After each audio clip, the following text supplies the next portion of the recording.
So good afternoon, everybody. Sarana, would you just ensure everybody's on mute? So thank you so very much for joining us today in our mission towards sustainability. We are so overwhelmed with your response. We had so many people signing up for this workshop. We didn't even expect 10 of them. We know that more than ever now, self-sustenance is extremely important. If you heard Narendra Modi speak last night at 8 o'clock, he also spoke about something similar. Growing and having your own food is such a big relief because that's not the only thing that you have, that's the only thing you can enjoy in the times like this, right? So our aim is to show you today how much of a joy it can be besides the relief that it can give you as well. In today's workshop, it's an introduction to understanding how food can be grown in the urban context in the easiest of manners without stressing about it a whole lot and while you are still being lazy about it. A lot of us live in the misconception that food can only be grown in the farms by farmers. And we'd like to break this misconception today. I initiated growing food some 8 years ago. I have no previous background in it whatsoever and still was able to get a decent amount of success with it. My experimentations with growing food have been written about and published on many platforms in the past 8 years, and hence on high demand that most of you made, we thought of putting this workshop together and share some of our insights with you. And I hope there's something that you'll be able to take away from that. I am Lavanya Goradia. I am a practicing architect since 18 years now. I also co-own Studio Alaya Projects Private Limited. Our mission in our practice at Studio Alaya has been around sustainable design and practices where we love designing buildings that are closely woven into nature. Nandini and Saranya are co-hosts of the meeting today. Nandini, could you please say hi? Hi, I'm Nandini. I work with Studio Alaya for past 2.5 years now, and I'm very excited about this workshop. Hope you guys also enjoy it. Thank you, Nandini. Saranya, if you could say hi as well. Hello, everybody. This is Saranya. I work with Studio Alaya, and I hope you all enjoy the work. They're both practicing architects and they work with us at Studio Alaya. So thank you so much, both of you, for co-hosting this event. If you want to record, this is a good time to start recording. So everybody, are we ready? All right, so here we go. I'll be sharing a presentation today in 2 parts. First is why you can grow food, or why should you grow food. And the second, Sarana, will you please make sure everybody's on mute?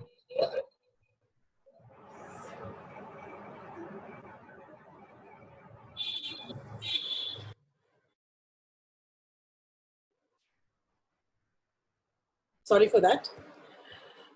So today's presentation will be in 2 parts. One is, why is it that you would like to grow your own food?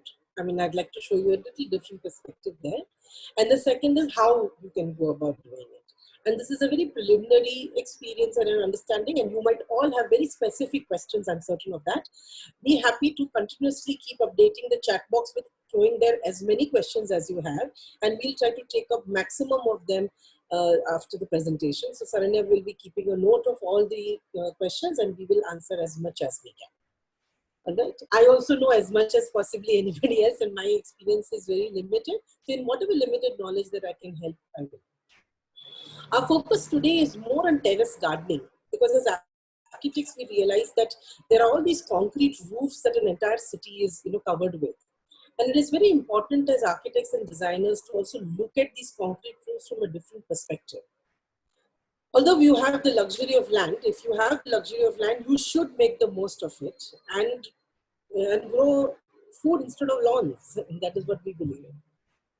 We've called this workshop Grow.Eat.Love because it's about growing, eating what you grow, and falling in love with the idea of both.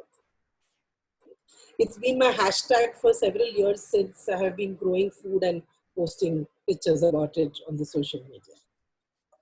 So I'll be sharing a presentation now. Suddenly somebody is not on mute and I need you to Just check on that. Thank you.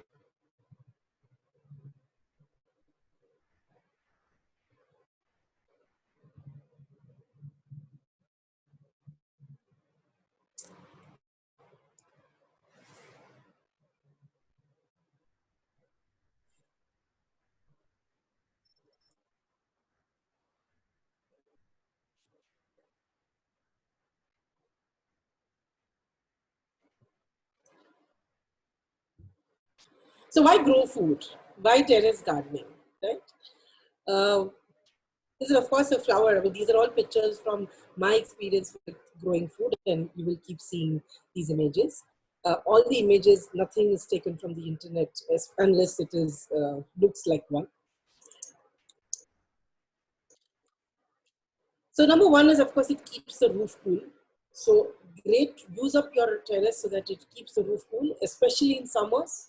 This is the best way to ensure to take away the radiation instead of doing complicated things.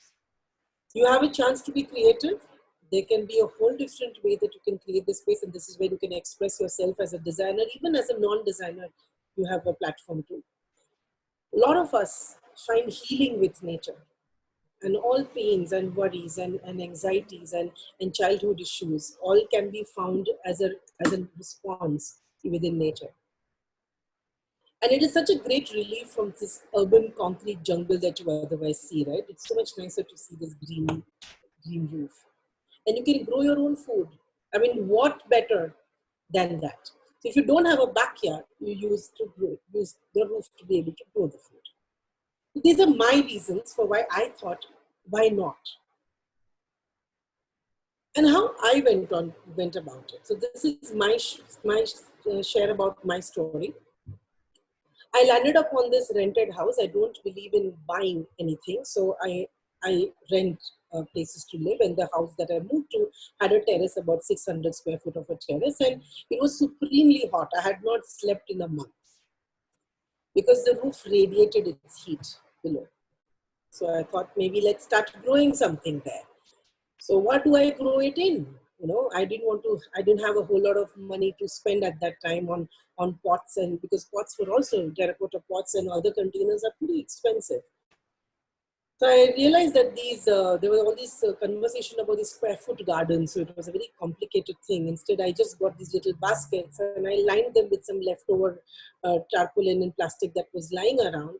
And I filled in earth and I put some seeds in it, and something grew. Something did. And that started helping me in terms of the heat. The heat started reducing over time. And then I realized that plants also need companionship. They don't like being separated and kept away, which is what I had initiated doing. So I started clustering them up. And visually, I wanted it to be more interesting. And I had one little broken giraffe as a friend with them, and here and there. And I started adding things, layers to it. And then I did spend a little money because this was exciting to see something grow. So I spent some money, I got some more pots. And then there was a neighbor who was very excited about seeing how I was enjoying myself. So she gave me some 100 pots and containers that she had. And I took those on and I thought I'd spread them around.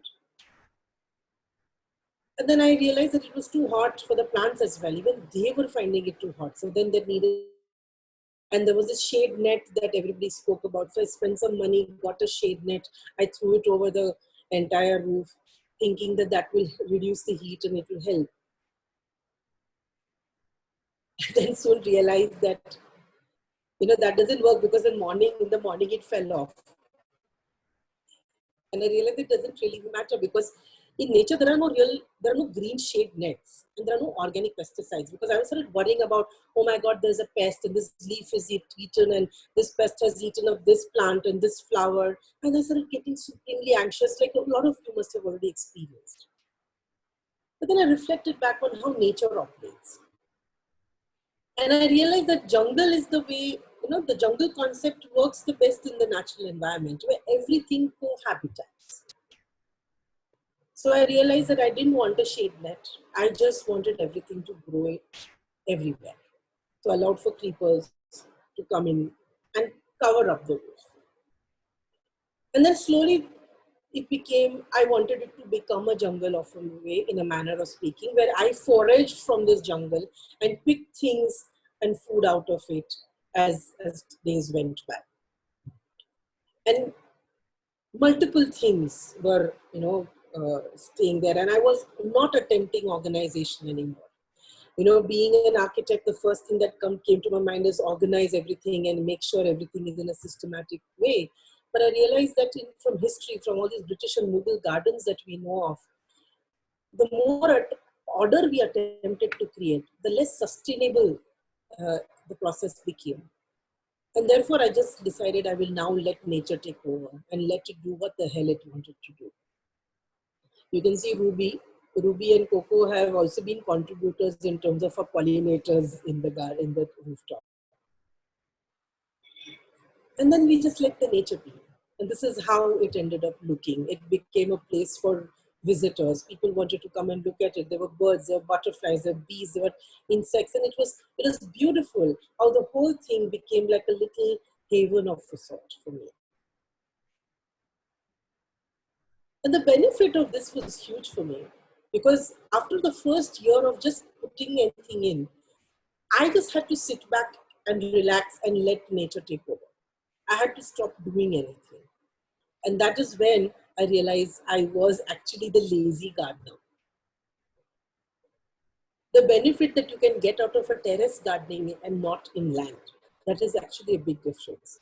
Land also you can, but it takes much longer. And nature just adapts. In the same little basket, so multiple things were growing. I utilized, brought several types of plants together, and not really trying to bring in a system of any sort, as cabbage has to grow there, and carrot has to grow there, and radish has to grow there. So just to share with you, what is it that worked for me? Okay. Number one, to not stress about the outcome of what the plants gave me. I have heard so many people continuously complain about, I grow this tomato, it gave me a flower, it does not bear a fruit, it does not bear a fruit, it does not bear a fruit. And my question is that how will you behave if you are put into that kind of stress, that you are not doing this, you're not doing this, you're not doing this? So the plant also reacts to similar vibrations. So do not stress about it, let the plant be. The second thing that worked for me is mixing up these flowers and herbs and vegetables and greens instead of isolating and categorizing it. Because that is where insecticides and pesticides stopped becoming necessary. Everything started taking care of each other. Allowing the microclimate to be whatever it was, and it just naturally kind of set itself. To interfere the least, mostly that is what natural farming is about. We don't even need to talk about organic. The nature's way is the best way, in my opinion. Mulched a lot. So a lot of mulching, a lot of leaf mulching, covering up the soil with a lot of leaves. Those extremely dry leaves. That's what mulching is. We'll explain as we go along. My homemade compost, because I had learned to compost a long time back, because I hate the idea of wastage. And using urine, cow urine and human urine, because nothing really was waste in the way nature God created nature, or the universe created nature, right? So everything has a purpose, and it can be a cyclic way of working. So the question is, what all can I grow on a rooftop?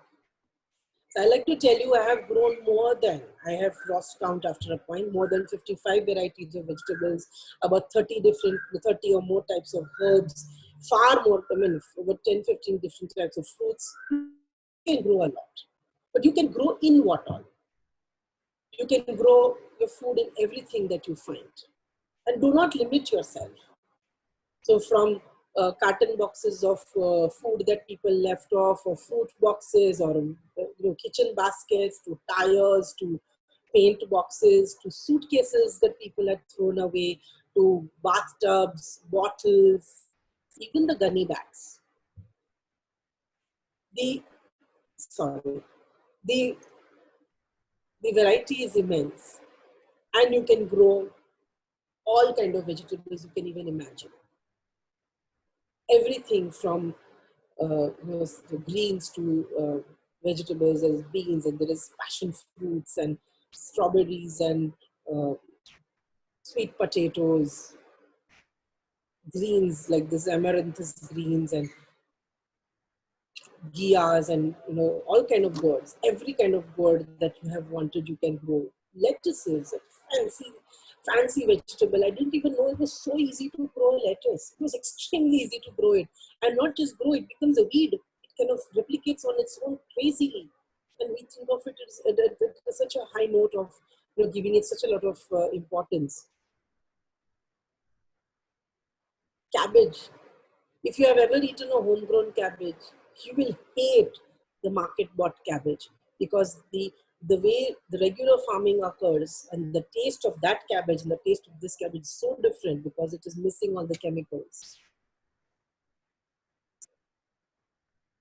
All kind of radishes, which I didn't even know. There was black, there was red, there was round, there was long, white round and red long and black long, and all kind of shapes and sizes of radishes. You can grow a variety of vegetables from freckled lettuce. I must have grown at least some 15 varieties of lettuces at that time, or even more possibly. This is mango ginger, from mango ginger to turmeric to ginger, garlic, onions, fruits. It's immense. Parsleys of all sorts, basils of all sorts, and mints. So the list is endless. It is only up to you. What is it that you want to eat? You can grow it. It doesn't really matter how. And the additional advantage is this micro environment that you end up creating. And I'd like to show you quickly all these photos of all these bugs and insects that I started observing and taking photos of and paying close attention to, of the visiting our garden. And these are all pollinators. They helped as much as some of them were, of course, problematic as well. They attack the plants and destroy them. And this is a tortoise shell beetle.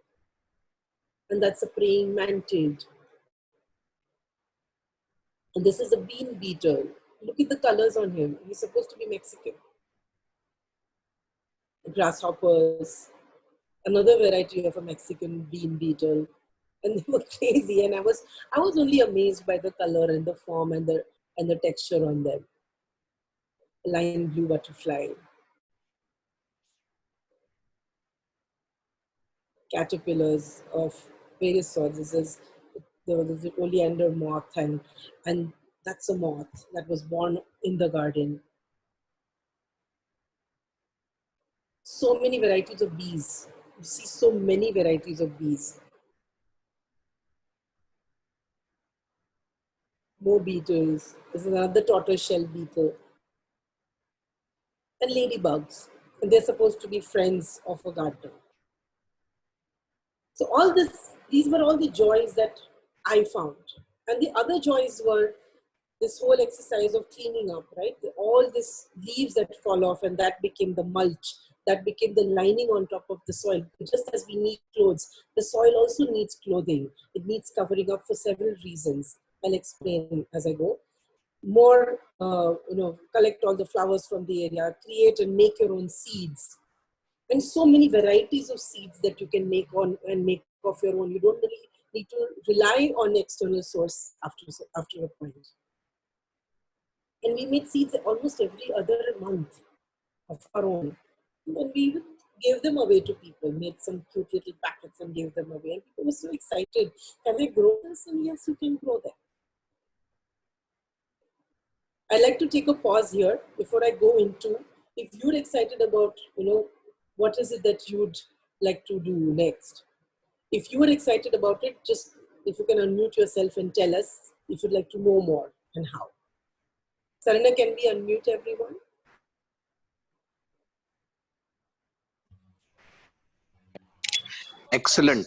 Excellent beginning. Thank you, sir. You have Thank you very much. made us like we are all ready to see what's coming next. Okay. Oh So no, if it's you- amazing. Yeah, it means 600 was like 330 by 20 feet. So people they would like to use this to produce electricity. Yeah, you can do that as well Now, and still grow food, and you can do both. how can you do that? I'll explain. Okay, okay, So, okay. Saran, if we can get back into mute and muting everybody, and I'll share the rest of the presentation. I'll take 5 more minutes.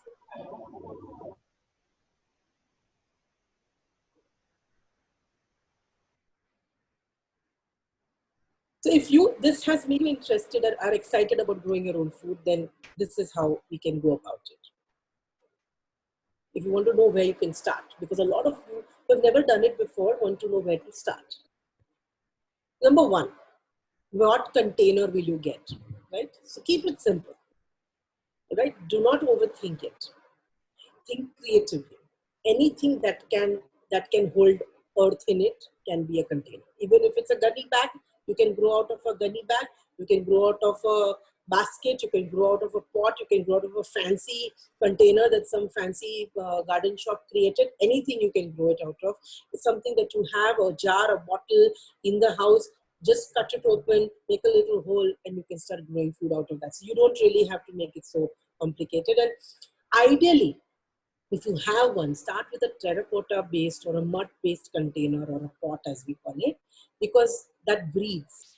And the roots in the plant need a lot of breathing, and that helps. But if you can't have that, anything works. Do not stress about it. Then what you want to think about is how you're going to lay this out. Where are you going to place my pot or my container? Right? The sunny spot is for vegetables and fruits that need a lot of sun, and the shaded areas would be for the ones that survive in shade. So vegetables like cabbage and cauliflower and lettuce, and they will not need or not enjoy a lot of sunlight. They want a little shaded area. Put them under shade. In fact, you can move the pots around also sometimes, right? From a sunny spot to a shaded spot, depending on the weather is like. So think of where you're going to place what and where you're going to grow that. And then is the soil mix, which is the real key of the whole thing. So if you are already composting, then you already have your compost, which is going to be the manure as you call it. So soil, manure, coco peat. If you don't get coco peat where you live, then you can use sand. Okay? Now, why you need this mixture in one half to one, meaning the manure will be half. One is soil and one is coco peat or sand. And mix all these up together nicely, fill it up in the container. The reason is that in a container, the roots need to move around a lot more. And soil over time starts becoming very rigid. So earth really does not have, or soil doesn't have a whole lot of additional value that it is giving to the growing of the food. It has very minimum content of nutrients. Maximum is coming from the manure that you're adding. And the coco peat and the sand have no nutrient addition that it is giving at all. It's just loosening up the soil mix so that this root system can move very comfortably in it. So can the water drain very nicely. Because water clogging can kill the plant, and excessive dryness can also kill the plant. Or if the earth kind of sticks to the root system also, it will kill the plants. Keep the soil moist and loose. Using a good compost in the right proportion can be a very big plus point. And how can you go about deciding that? Now, based on, so if any of you have science background, I'm just hoping that architecture students have a science background. There's the nitrogen content in the manure. So any manure has nitrogen besides all other nutrients, and the nitrogen can really heat up the root system. So if it is a homemade compost, it will have a little far lighter, it will be very light quantity of nitrogen. You can be a little liberal about it, you don't have to worry. Even something called a leaf compost. You would get something called a leaf compost in the market. So you can use that as well. That's also very light. But if you have other kinds of compost, you want to be really careful. I'll show you what else there will be. So this is what a soil mix will usually look like. You put a finger through it, and if your finger passes through very comfortably, then that means that the soil mix is perfect. If it's very difficult to put your finger through, that means that the soil mix is not going to work for the roots as well. Because just imagine the roots of the plants are so delicate. If your finger can't go through, the roots are certainly going to find it very hard. That is what coco peat looks like. If some of you who don't know, you would get it either in a brick or you would get it in a loose form like this.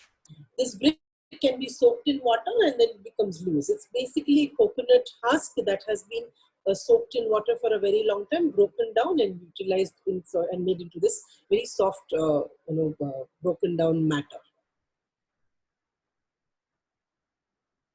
So let's talk about shit, which is the most important part of growing food, because that's how God designed this world. You know, all your shit, everything that comes out of a body basically goes back into growing food. So this is all the manure that you can use and have. There's cow dung, there's horse manure, there's goat manure, there's kitchen compost, there's vermicompost, and there's leaf compost. And there are many. Every animal's, every shit is utilizable. So cow dung, because it is made in this way, because the cow consumes a lot of grass, and also the way that it is put together with a lot of hay, there are possibilities of a lot of seed of the grass that come into the cow dung. So you have to be prepared for a lot of weeds which will be born out of the seeds of the grass. And a lot of grass will grow along with it. You have to be prepared for that. That if you use the cow dung as a part of the compost, then that will give you a little problem. Horse manure is extremely high in nitrogen. It can burn your plant down. You want to use very little of it. So if it is 1/2, then you want to make the half 1/4 if you're using horse manure. Goat manure is also comparatively higher than cow dung in terms of its nitrogen content. So you want to use that also a little sparingly.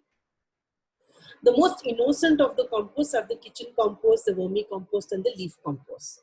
And these are very easy to have at your home. It'd be best if you make your own compost and utilize the same back, because then your entire system is cyclic. You eat, you put it into the compost, you make the compost, you put it into the plant, you again eat that plant, and the cycle is complete. So what if you eat good, then your compost is good, and therefore your plants are also good. And then you want to these you can continue to use in as a half a portion of the mix that I suggested. The next question would be, where do I get the seeds from? So like somebody already suggested at the beginning, I think Anshu explained, you start from your kitchen. You have enough seeds in your kitchen. You have ajwain, you have mustard, you have methi seeds, you have rajma. Rajma becomes a bean. Coriander can be crushed and you can grow your own coriander. So if it's very complicated for you to think of where do I get my seed from, be curious about everything that is in your kitchen. Start trying to grow that. It will work. Something will work. Ideally, what I profess is start with methi, with fenugreek. Always initiate with fenugreek or methi, because it has rhizomes at its root and it will put in good nutrient back into the soil. In fact, if you don't want to start with methi and you've finished growing something in a pot, the soil is already drained of its nutrient, grow methi there, it will make it really rich in nitrogen, and then you grow tomato in its place. The tomatoes are going to be so happy. Otherwise, you can buy seeds from good sources which sell organic or heirloom seeds. Correct? It'd be very nice if somebody asked me what an heirloom seed is, because I'm not going to tell you. You can ask me that question. If anybody knows already, that's very good. Ideally buy those. Do not buy seeds that have anywhere on the packet saying poison on it. Even if it has a little icon that shows poison, don't buy it. Because that means this is manufactured seeds with a lot of chemicals that have gone into them. And these seeds are not meant to become a plant that will give a seed again. They are meant to be only single-ended use. And that's not a practice that would be sustainable. So I would not encourage you to use that. And the fourth most thing, or the easiest thing, is once you have gone through one cycle, you make your own seeds. You can make every single seed of your own, and it's so easy, it is not even fun. Sarana's recently, we grew our lettuce. We ate a lot of it. We let it grow enough so that it had flowers. And then we had seeds from it. And then Sarana went and threw them into some pots. And now that they're sprouted, Sarana is super excited. She's got lettuce. And then the next is, of course, sowing these seeds, right? The smaller the seed, it's a very simple principle. The smaller the seed, the less deep you want to put it. Meaning you just want to sprinkle it on top of the earth, on the pot, and just cover it up with a little cocoa peat on top of it. Okay, just a slight layer. The bigger the seed, the lower it needs to go. So put a finger to the depth of 1/3 of a finger, make a little hole in the pot with the soil in it, put the seed in it, cover it up. That's all. So the bigger the seed, the lower it wants to go. Not extremely low, nothing lower than 1/3 of the finger, but it can go even shallower, lesser than 1/3 of the finger if it's a smaller seed. The next very simple thing is the crop rotation. We not say crop, we'll talk about the plant rotation. So you've got this container. In this container, you already grew some greens. You grew some spinach there. Once you have harvested the spinach, you've taken it out, the next thing you will grow is a vegetable or a fruit of some sort, meaning you can grow chili or tomato or a squash or a pumpkin or whatever is it that you feel like growing in there. And then once that has grown, you will move to, again, a root plant. You will end up growing, I'm sorry, there's leaf, and then you will end up growing a root plant. You put in a root vegetable like a mooli. Mooli is so good for the earth. It just loosens up the earth immediately, and it's so easy to grow radish. Very, very easy. So grow a radish there, put a beetroot there, turnips, everything that grows under the earth. Okay. And once you've done that, you go into a legume base. So beans, peas, peanuts, chana, all of that. But they will do very well, and again they will pump back nutrients of nitrogen back into the soil, and that is what the greens. So next thing will be a green again. So the greens will take up, and the cycle will go circular. It becomes very easy for you to be able to grow in the same soil for a longer time. The next thing is companions. So just like you and me want companions in our lives, and nobody likes being socially distant for very long, plants also enjoy these companions. So mix in flowers and herbs into all the containers. So if I have a plant with tomato here, put a basil plant next to it or a mint plant next to it, grow some marigold, grow some flowers, sparse them around all over the place so that you have plants everywhere which are mixed in with the herbs and flowers. There are two things that will happen with this. It's because of the fragrance of these herbs that you don't have as many pests and insects invading your plants, especially not in a negative way. And the second thing that will end up happening is that you will, of course, make it look all very pretty because you have flowers all over the place. But there's also a lot of pollination that starts happening. So a little consciousness of this plant attracts butterflies, or this one breeds butterflies, or this specific plant allows for a bee to visit it often, and therefore a bird as well, will allow for a lot more pollination to happen on that small little piece of terrace of yours, and that will change the amount of produce you will start getting. And then there are boosters, all right? And I love this booster. I love urine. And I'm a total professor of using your own urine, because I think that there is nothing better. If I'm eating good food and then I'm composting it, my urine also is going to be as good as what I grow and eat, right? So diluted urine, diluted stale bananas, which are going rotten. So let them sit and ferment inside a bottle. 3 bananas in a bucket full of water, let them go stale. Buttermilk. So all these boosters you can add to your potted plants once in about 15 days. Just one of these. Not everything, don't get too excited, just one of them. A diluted urine about in 1:15%. It could be yours, cows, any animals, doesn't matter. Buttermilk as well, chas as we call it, 1 little cup of curd diluted in a bucket of water. Just put a little of that water in all the plants. Fermented jaggery. So you would let the jaggery sit in a bucket of water and let it ferment for 24 hours, and then add that to the plants. Epsom salt. 1 little, small little 1 tablespoon of salt, Epsom salt in a bucket full of water. also gives you a crazy boost in terms of how the plants are going to get excited, right? All kind of kitchen water that all the water that comes out from washing vegetables and dals and rice and all of that, you can utilize all of that as also additional nutrient filled water for the plants. So there are so many ways that you can boost the plants naturally in a very simple way to give you a lot more produce and get a lot more excited. It's like getting a little shot of injection of a vitamin instead of eating a tablet. And all these lead to more joys. There are so many more joys that plant, besides the sight of it, there's so much more, right? So I, for one, I did not know so many varieties of tomatoes until I started growing them. There's a yellow tomato, and there's a bell-shaped tomato, and there is a oval tomato, and there are cherry tomatoes, and there are beefsteak tomatoes. I had no idea there were pink tomatoes. I had never heard of a pink tomato, or a small yellow cherry tomato, or a black carbon tomato. These are bell-shaped ones. So my internet is unstable. I don't know if I was audible. But I had no idea that all this grew. It was so easy to grow them. And then there is more joy. I started eating whatever I grew. You grow tomato, you made a tomato soup, and then you make a salad with the same, all the veggies that you grew. And that became my food for the longest of time. You grow colocasia leaves, get patra. So if I was missing patra, I would grow it, and then I would make it, because in Bangalore you don't get them very easily. I love Karela. So I started growing Karelas, the small Karelas, and then eating stuffed Karelas. That was one of my favorite vegetables. You grow mooli, you have mooli sambar with your idli.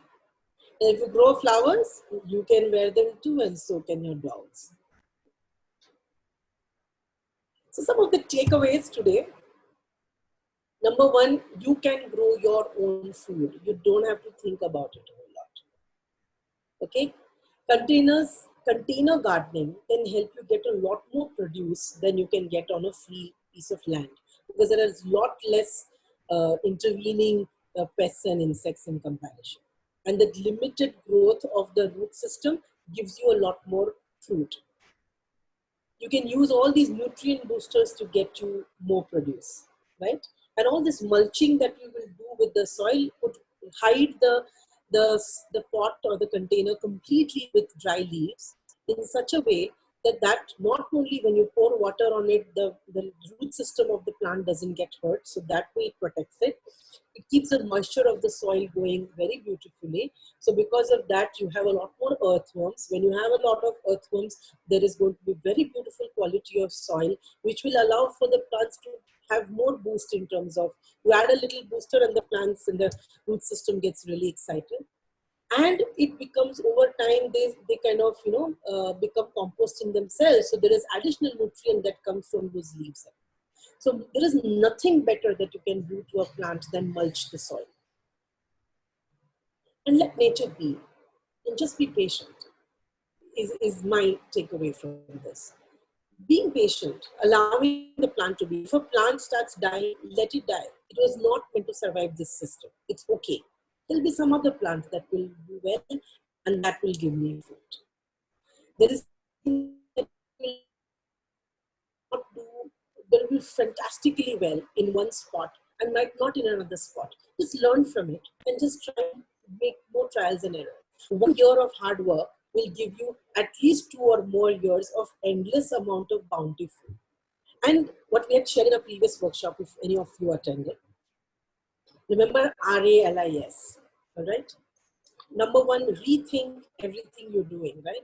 What is it that you eat the most? Grow that the most. Like I love brinjals. So I started growing brinjals the most, right? And get information, learn from how your ancestors used to think about doing something. So that is advice. Be local. Try to grow as much locally grown food. If you start trying to grow broccoli and say, oh my God, I'm finding it so difficult, of course it's going to be difficult. As easier it is when it's local. Include, local people, farmers, if there is somewhere a potter next doors and they are not having enough business, include them by ensuring that you're helping them by getting their aware as well. And be sensitive, extremely sensitive to what nature thinks, how everything is, right? If you kill one insect, something else is going to increase in number. So let's not try to kill anything, remove pests or anything of the sort. Let everything be. There will be some other insect or some other attacker that will come and eat somebody else, this insect. And that's what I observed. You don't really have to work too hard. That is basically it. So for more information, we have loviesgarden.wordpress.com, where I have been trying to write some blogs on growing food. And Lovies Garden is the LAVISGARDEN is our Instagram handle, where you can access, follow us for a longer period of time. Thank you very much, everybody. You can unmute yourself if you want to.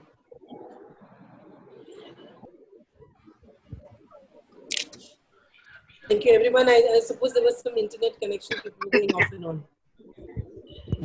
It was a great informative session, though. Thank you so much, Akshay.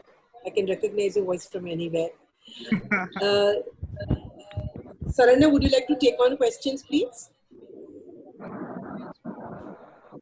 Anshu has asked a lot of questions. Anshu, would you like to ask yourself, or should I ask on your behalf?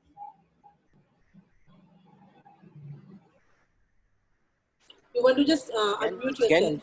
Can you explain the rallies again? Sorry, I missed. That's all right, sir. Internet, I missed something. Doesn't matter, sir. So the R stands for rethink. Basically, rethink in terms of why you're doing it, what you're doing it, what you're including. Try to use waste from around you, what people discard and throw. Utilize that to grow food in, for example. Fantastic.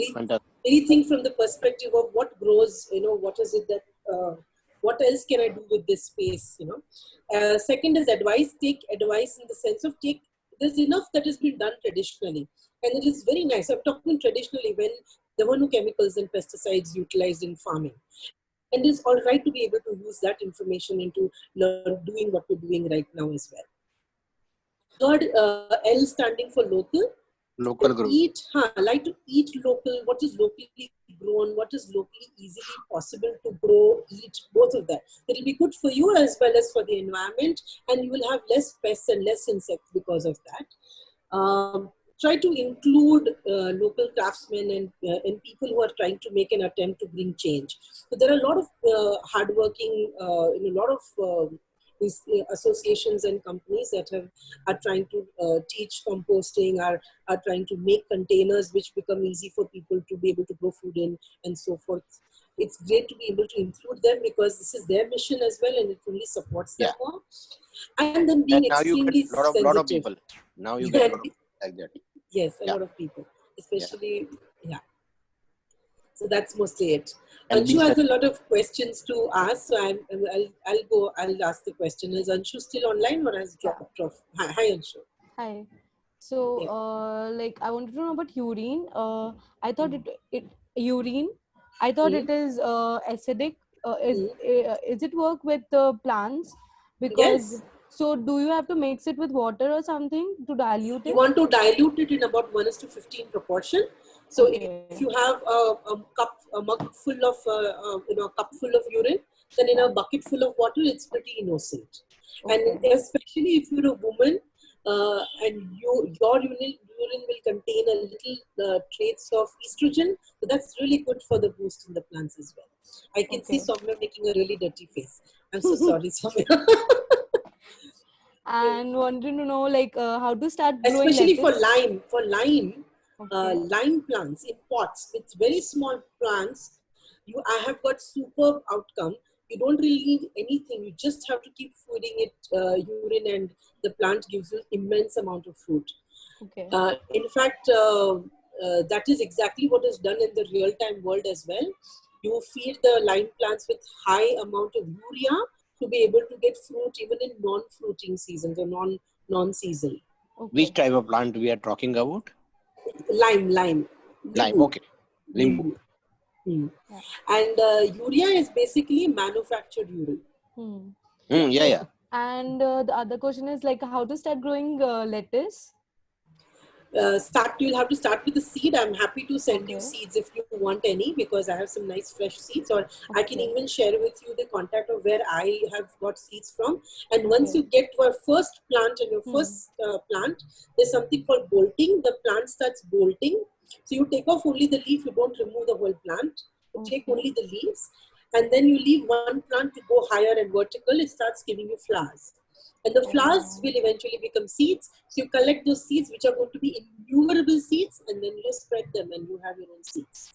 Okay. And other question is like, have you tried some seeds which are unseasonal, like, and you have tried growing them, planting them at that time, and Yes, and you I had have any not had good success? success. I have not had success.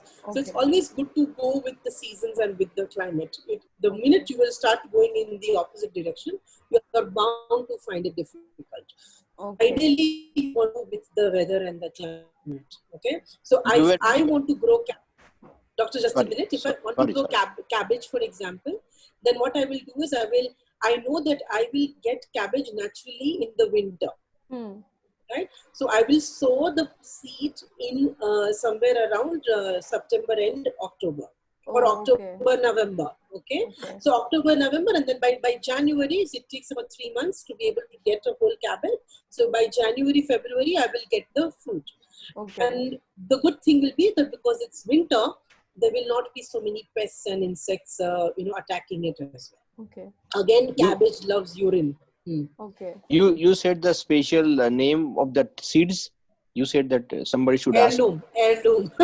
Alum. Yes. Heirloom seeds. So What there is is, it? of course, organic seeds, and there is an heirloom seed. Just like the word heirloom means, this is a seed of a plant which has successfully already, since at least Okay.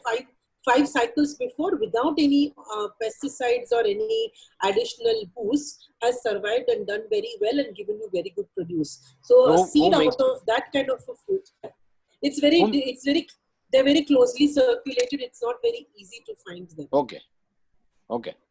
but you can make your own. So if I grow Right. a lettuce without any pests or pesticides or insecticides from one seed, then from that seed grew another, from that seed grew another, and a third and a fourth, and about 4 cycles, then those seeds of the last plant will become heirloom seeds automatically. So they become very strong. Yes, What? because it's like immunity. They are Okay. extremely immunized to all kind of pests and insects, and they are very capable of giving you good fruit. A lot of heirloom seeds are available in the United States of America, and they are of the shapes and sizes of vegetables that you've never seen before. In fact, they have become redundant over the time, because there's a lot of food that we eat that we don't really know. They were not supposed to be eating. But the traditional fruits and vegetables and the shapes and sizes were very different. So that you will only get out of a heirloom seed if you really go back. And like every region will have their own food, right? Yes, Like yes, Gujarat will have certain food and Bangalore will have certain food. yes, It is better yes. to explore first Grow those that. kind of things and then go try Absolutely. to grow it, right? Absolutely, 100%, doctor. The more you grow what is regionally available, the easier it will be on you in terms of growing what you're doing. So if I start with something complex, you are already getting ready for a failure. So don't start with something complicated. Start with something simple, which is already locally eaten and grown. Right. Okay. And Thank you, and doctor. and like in terrace, how do you grow? Is it locky and other things because it is hanging? Put it in a pot and then let it tie on something. Bring a few sticks and put them up and let them climb on that. Very Okay. simple. And you said that I can produce electricity and also grow. So you can have a solar powered rooftop, and under it you will automatically have a shaded space, and that shaded space will be great to grow fruit. So you can do So both. how high I need? The rooftop will be anyways the solar power. If you're solar powering your entire roof, you Yeah. will have to have a slope of a certain order. You will get anything from 5 feet to 10 feet height difference there. So if I'm going to have a new installation, what I should Mhm. ask that man to At least make? you should be able to. I should be able to stand under it. You should be able to Okay. comfortably stand under it. That's enough. Okay. Okay. And then it but then it will be only shaded vegetables, right?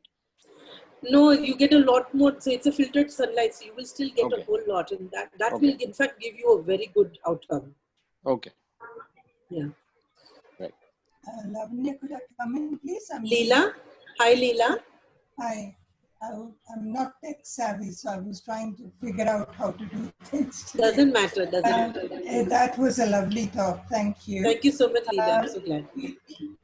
I have relocated to Delhi Oh wow. from England, so it's a completely different Climate. climatic Yes. situation. Yes. And in the first 2 years, what I've been doing is doing it the wrong way around, because the growing season there was summer, whereas the growing season here is anything but summer.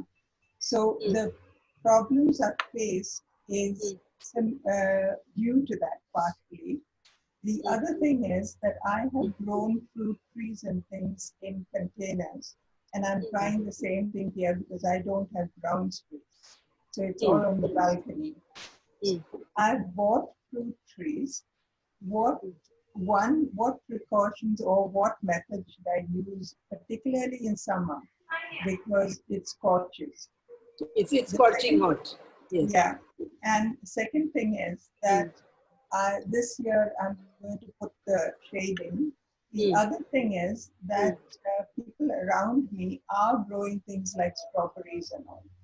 But strawberries are very easy to grow, and strawberries are extremely strawberries are extremely easy to grow. I have too many strawberry plants. Yesterday, 2 people have borrowed 2 plants from me, and I'm very happy that they did. You're not located in Delhi, I know. So. They multiply. Yeah, we are very lucky we're in Bangalore. But Leela, what I would like to suggest to you in that case is, are you growing on a roof or in a balcony? If there's balconies front and back, the back is east facing. Where do you grow? Where do you grow? Both sides. Both sides. So it's a balcony, right? Yeah. So what I would suggest is that before summer falls, right? Yeah. What you start doing is start already growing creepers, and creepers of the sort that grow really fast. So things like beans, they grow supremely fast, especially in winter. So you want to grow a couple of varieties of beans and let your balcony starts getting a covering, and ensure that you screen it off. Okay. With these bean plants. Right? By the time the summer comes, the beans will start kind of going away. The plant will start falling off and start drying off. But it will still have given you a shading into your balcony, which will help the other plants that will start growing in the summers. And in the summers in Delhi, I would suggest things like brinjal, because something like a brinjal is like a long sustaining plant. You have to only grow it once, and you will get fruit from it for years together. You can get the same brinjal can last forever, especially if it is a traditional, heirloom seed or an organic seed. Okay. And heirloom, sorry to interrupt, heirloom seeds are available online? Not very easily, but you can find out. If you are on the same WhatsApp group, I will share some links to some people that I have bought seeds from before. Me. That's I will. And the strawberries, please? Strawberries will not grow from seeds. Strawberries, if you again remember your English, your science from the school days, is a runner, like grasses. So it runs. So from one plant, another plant is born, and then that fellow roots himself, and he becomes a plant, and this fellow dies off. All right. So and strawberries don't need anything. So you just need one starting strawberry, one starter plant first time. And once you get the first plant, you can get multiple puppies out of it. They're uncontrollable. And you want to disconnect them from each other. And what strawberries love is summer. They need a mulched soil under. So under the leaf, there should be a lot of leaf mulch. If the strawberry touches soil or earth, it immediately ripens and rots. So you want a lot of leaf mulch under it, and you want to give it a lot of. If you drink a lot of filtered coffee, then coffee powder or tea. If you drink a lot of tea, then all the strained tea is what you want to add to the strawberry plant as a booster almost every day, and you will get strawberries throughout the year. And what should I keep in mind it's the climate that's defeating me. Because I've grown So strawberries. strawberries before. love summer. Love summer. This is the season to grow them. Very good. So Strawberry loves summer. Huh? one is Epsom salt, and the second is so instead of going for Epsom salt a whole lot, I would suggest doing all these home remedies. All your tea powder, after you make your tea and usko chan wan ke, you wash it off, and you add that to your plant almost every day. A spoonful of it for each plant, and strawberries you will start seeing flowers and strawberries come alive. Mine died, so I had to first procure a plant from somewhere. If you were closer, Leela, I would have given you one immediately. So you do the same thing from the flowers also, or you only grow the food? Each plant has a different story. Flowers also will act with the same kind of boosters, but you don't have to work as hard with flowers. Certain flowers will only grow in a certain season, and it's all right for that. Yeah. Okay. My question was, the second theme was, this Zoom session that you had today, is that an ongoing thing? I couldn't quite figure out what exactly you were aiming at with this. I'm so sorry. So what we are aiming at is sustainability. Were you around when we initiated the talk, Leela? No, I couldn't get into the thing. Sorry. So we as architects are aiming at sustainability, and we want to really initiate this as a movement of thinking and being and living. So if you can self-sustain yourself by growing a large amount of your food, which I have successfully done, it can really make your life very uncomplicated. Besides the fact that it can add value to so much more. So every time you build a building, that land before you build a building already has a small little micro environment that exists on it. Okay. And the minute you build a building, you destroy that completely. So the only thing that you can give back as an architect or a designer is that you give a roof where you bring back the same microclimate back into the system. So that's the intention. Two questions. Yes, doctor. One, is it going to be every week or something? How we are going to go ahead every fortnight there is going to be a workshop, and the workshop series is very different. It is aimed ideally at architecture and building construction. So, but today the food growing aspect is kind of very subtly linked to it, and because a lot of people highly demanded for it, then is why we conduct it. And second thing, that recording will be available somewhere, like a link. We are trying to record it and share. Because I think this is very important. Thank you so much, sir. Thank you. Yeah. Does anybody participation from Leela? Leela, if you could give me a moment. If there is anybody else who has a question, if not, then we'll come back to you. Thank you. Sriparthan has a question. Yeah, hi Lavanya. So these plants, when we grow them, right? So sometimes we even travel. So we go on a holiday and all of that. So how do we even take care of them? Because I don't think drip irrigation, darling. And you can automatize the drip irrigation. So you can lay it out in such a manner that it is drip irrigated in a very systematic manner. But the idea is that if you mulch your soil very well, right? You have a mulch almost of this thickness of leaf mulch. Mm-hmm. You might be away for about 3 days and your plant will not miss you. Okay. All this automation, drip irrigation are all expensive affairs, right? No, they're really not expensive at all. For what you get out of it, it is nothing. So anything between 5,000 to 10,000 rupees for a small terrace, it would cost you. Can you make it your own, or do you have to have a machine? I mean, some agency. You have a timer. You have a timer set on it, and you can set the timer. No. What means? Can I design the whole system by myself, or do I have to have an agency? No, you can do it yourself. You can set the timer according to yourself. No, whole thing. Like I can buy pipes. I can You can also do that. Do that. But you will need some guidance for it. But you can do it yourself as well. So how do we get that guidance, Lavanya? So do we have a we haven't yet got there. That would be an advanced version of it, Sriparthan.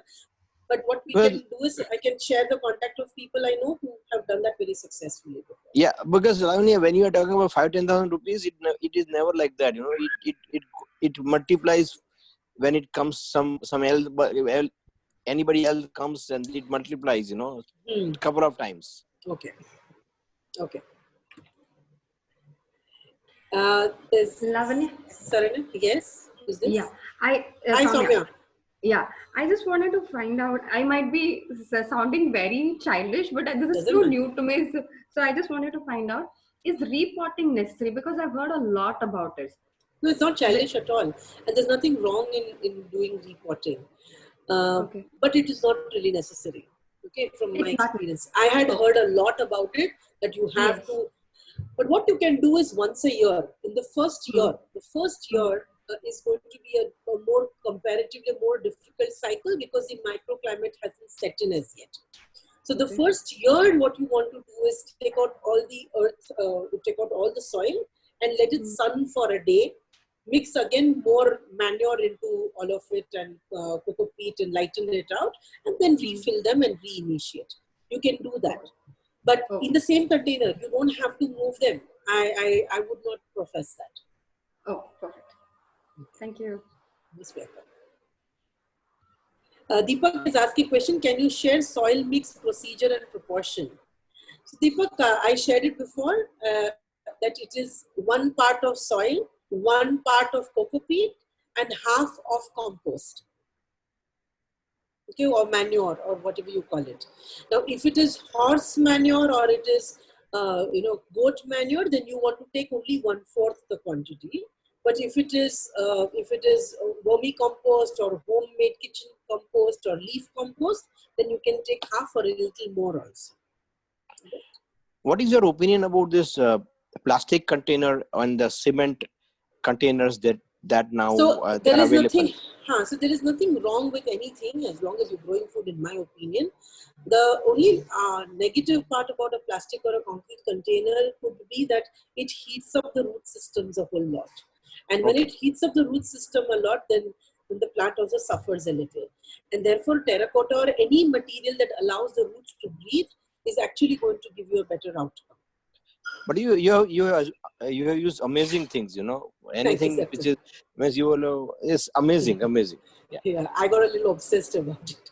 So Shant, bol. Ma'am, actually, how to start with kitchen compost?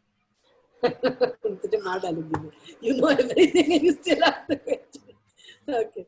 So, of course, you want to go and get yourself a very nice, a very nice system. It's something like what Daily Dump professes, makes very beautiful 3-tiered terracotta pots. Or just go and get yourself a nice couple of matkas and start lining it with everything that you get out of your kitchen. So all your produce waste, all your biodegradable waste, you can start lining in it.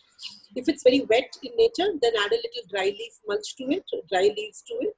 If it is extremely dry, then put a little buttermilk. So buttermilk works very well because it's got nice bacterial content in it, and that bacteria starts helping breaking down the biodegradable waste very quickly. And once one pot is full, rather do you have to cover it? full, 3/4 full. Yes, you can cover it. You should ideally cover it. I will share some images of the khamba also. I was not prepared for that right now. I'll see if I have an image of it. So the khamba-like device will be very easy. There are a lot of people making some amazing composting devices right now. So you check, especially Pune has a lot. Pune, Nagpur has a lot. मैंने एक simple container में बनाया है. तूने बनाया? बढ़िया. So this is what a Daily Dump's khamba, what they call it, looks like. It has 3 layers to it and a dhakkan. And these all these 3 terracotta pots have got perforations on them, so it allows for the compost to breathe because it is a exothermic reaction, so it emanates heat.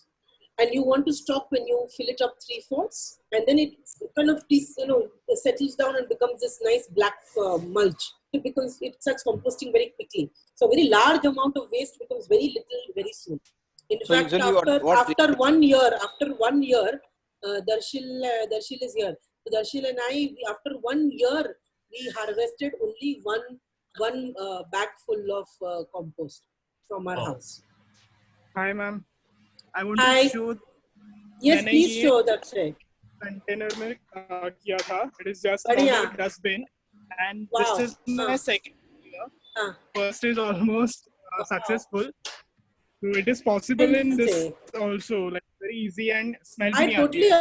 agree. Why नहीं? It doesn't smell. Fantastic. I'm so proud of you. Super. So it takes around 3 months for the first container to get finished Yes. and get the product out. Depending आप कितना खाते हैं उसके अच्छा. ऊपर निर्भर है. How big a family you have. But about a family of about 3 people, one container or one matka to fill up will take about 3 months. Yes. Okay.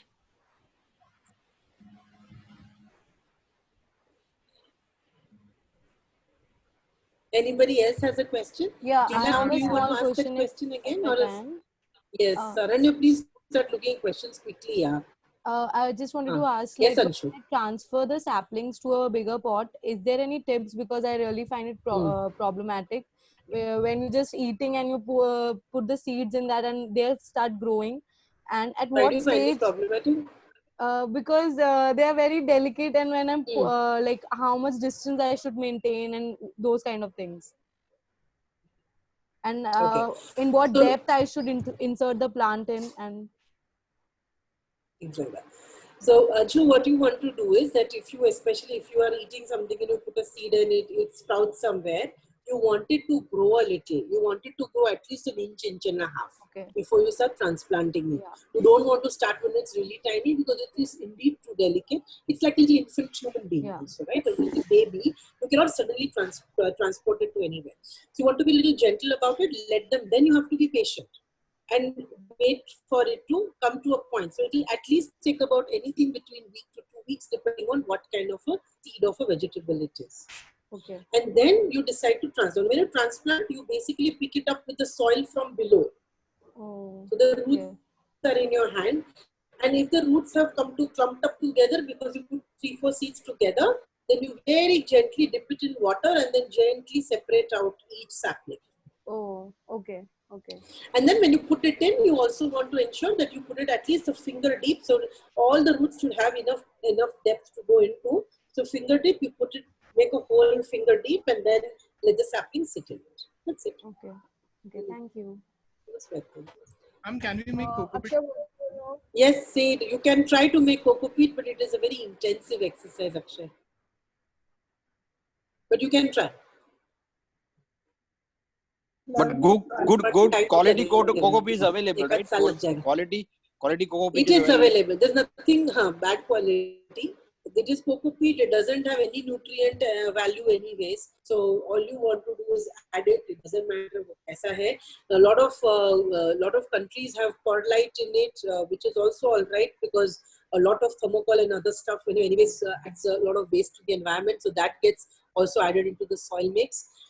You can add sand. If you don't get anything else, sand is an equally good material to be able to bring a little looseness to the soil. So, okay. Is there any other questions, Saranya? Please keep yourself unmuted. There's one last question Yes. from it. Can you suggest some books which we can read to get more knowledge about home gardening and landscaping, or any other way to get knowledge? Yashdeep. Yashdeep. Oh, that's because he's your friend. You remember his question. Okay, Yashdeep. Where's Yashdeep? He suddenly disappeared. Oh God. So, Yashdeep, I wouldn't say if there is a specific book to be able to get this information, but there is a very fantastic Facebook group that I joined that added to a lot of knowledge for me, which is called Organic Terrace Gardening on Facebook. And every single day, there are so many enthusiasts who are sharing so much information every single minute and more. And that's a beautiful place to be able to be on. In fact, that helped me a lot. Very good. Thank you. Most welcome. That's it. Leela, would you now want to ask something, Leela? Yeah, I just wanted to know if this is a fortnightly session. Leela, would you come a little closer to a mic because it's difficult to hear you? But can you hear me now? Yes, we can hear you now. Okay. If this is a fortnightly session, Is it going to be like you giving us information and tips, or would you like contributions, in discussion with everyone? I don't know what format you're planning for. Okay, so Leela, this series is not going to be only about growing food. It is essentially about sustainability per se, and the context is with architecture, because we are basically an architectural firm that works with alternative thinking in the area of building design. And one of the aspects today was about growing food, and we opened it up to more audience because it's something more relatable for a larger audience. But now onwards, it will be more specific. So if we're talking about a roofing system called filler slabs, which uses much lesser concrete and steel, we will be talking about different kind of alternative wall systems, which uses the alternative materials for building buildings, and how is it that we can incorporate in system. So it will be a presentation-based exercises. Only later when it kind of once I've done sharing my insight with others, will it be open to discussion. But in terms of growing food, if you have a feedback and you would like us to have more interactive sessions, we are open to having that as well, because we're only going by what people are asking of us. And you would be okay with people other than architects attending? Oh yes, absolutely. We're delighted that you're joining us today. Yes. Yeah, because I love architecture, I love growing food, so it's nice to just. You're most welcome. Thank you so Same much, like, Leela. Yes, doctor. No, same like me. She is like me. I know. You and Leela are from Dad's group. I know that. That's nice. Wonderful. Would anybody else have a question, or would that be all? Yes, Deepak, tell me. Yeah, are there some plants you can suggest which can grow in interiors? I mean to say inside house.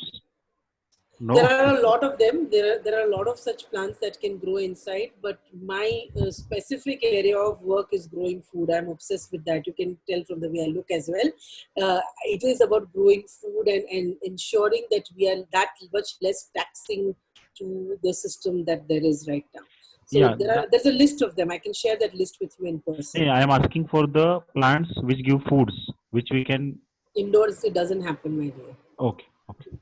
Sorry to disappoint you.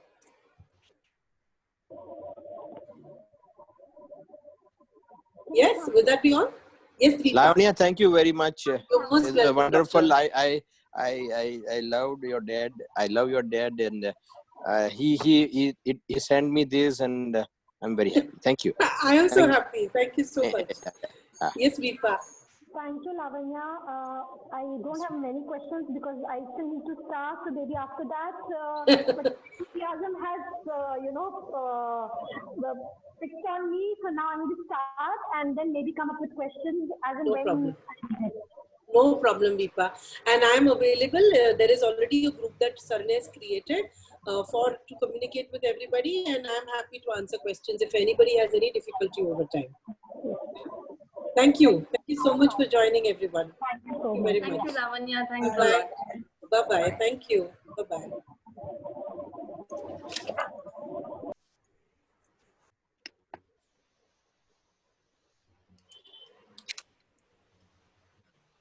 Sushant कैसा रहा? अरे बहुत ही अच्छा था. मजा ही मेरे को तो. Thank you. कितने लोगों को इनवाइट करके रखा तूने? बहुत ही अच्छा था मैम, बहुत ही अच्छा था. अभी मैं चालू कर रहा हूँ. तू कर रहा है ना? तू कर कुछ उगा के मुझे बता. हाँ कर. अच्छा तू तो इतना कंपोस्टिंग कर रहा है मुझे पता ही नहीं है. That's so nice यार. मैम एक्चुअली मैंने अभी बहुत सारा फूड भी ग्रो किया. मेरा अभी पालक हो रहा है. वाओ. चिलीज एंड लाइक क्या बात है Akshay. My plant for chillies. I don't by any. Chillies को क्या बात है यार. चिलीज को क्या खिलाता है? थोड़ी सी छाछ दिया कर चिलीज के प्लांट को. एवरी वीक थोड़ा सा छाछ उसको